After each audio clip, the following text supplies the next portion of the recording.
నేనే మేడం అని పిలవద్దు అన్నాను. దాని అర్థం మర్యాద లేకుండా పిలవమని కాదు.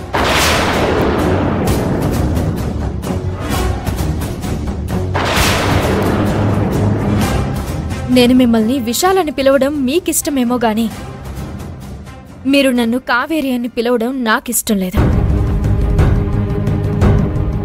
కావేరి గారు అని పిలవండి.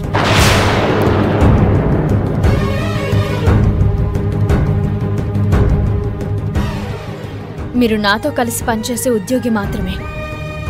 మీరు మా ఇంటి వరకు వచ్చి నన్ను తీసుకెళ్ళనక్కర్లేదు.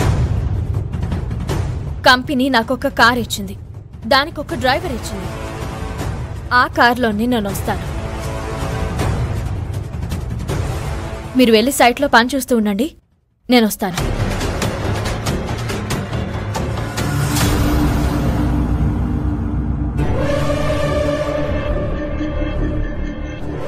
సారీ అండి, నేను అందరితోటి త్వరగా కలిసిపోతాను అలా అనుకునే ఆ చనువుతోనే అలా పిలిచాను.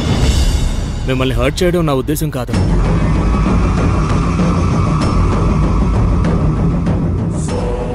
సారీ అర్జున్ గారు, నా వల్ల మీరు ఏదైనా ఇబ్బంది పడితే క్షమించండి.